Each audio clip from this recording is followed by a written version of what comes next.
یہ ضروری نہیں کہ ہر رشتہ آخری سانس تک چلے۔ کچھ رشتے زندگی کے سفر میں صرف ایک سبق بن کر آتے ہیں، منزل نہیں ہوتے۔ اصل سچ یہ ہے کہ ہم کئی رشتے نبھاتے نہیں، بس انہیں گھسیٹ رہے ہوتے ہیں، لوگوں کو دکھانے کے لیے، دنیا کو خوش رکھنے کے لیے، یہ ثابت کرنے کے لیے کہ ہم بہت صابر ہیں، بہت اچھے ہیں۔ لیکن کوئی یہ نہیں دیکھتا کہ اس رشتے کے اندر آپ روز تھوڑا تھوڑا مر رہے ہوتے ہیں۔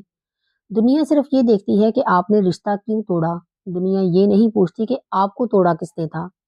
ذرا امیجن کریں، آپ ایک کمرے میں بیٹھے ہیں اور وہاں ایک شخص ہے جو ہر روز آپ کے زخموں پر نمک چھڑکتا ہے۔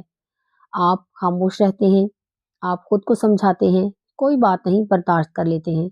پھر آپ پیار سے سمجھاتے ہیں، دعا سے، صبر سے، خاموشی سے۔ لیکن سامنے والا نہ رکتا ہے، نہ بدلتا ہے، بلکہ اور زیادہ سخت ہو جاتا ہے۔ اب سوال یہ ہے کہ کیا صبر کا مطلب اپنی عزت دفن کرنا ہے؟ کیا برداشت کا مطلب خود کو ختم کرنا ہے؟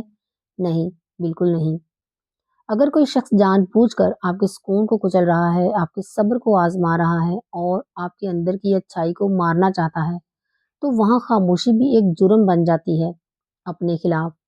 ایسے میں آپ کے پاس صرف دو راستے ہوتے ہیں، یا تو آپ اسی کی زبان میں بات کریں، اسی کے لیول پر گریں اور خود کو پہچان نہ سکیں، یا پھر خاموشی سے ایک قدم پیچھے ہٹ جائیں، فاصلہ بنا لیں، اپنی روح کو بچا لیں۔ یاد رکھیں، ہر لڑائی جیتنا ضروری نہیں، کچھ جگہوں سے چلے جانا ہی اصل فتح ہوتی ہے، کیونکہ کیچڑ میں اتر کر آپ کسی کو صاف نہیں کر سکتے، بس آپ خود گندے ہو جاتے ہیں۔ اس لیے رد عمل سے بہتر ہے فاصلہ، غصے سے بہتر ہے خاموش وقار، اور خود کو کھو دینے سے بہتر ہے خود کو بچا لینا۔ بس یہی بات ہے۔ جزاک اللہ خیر۔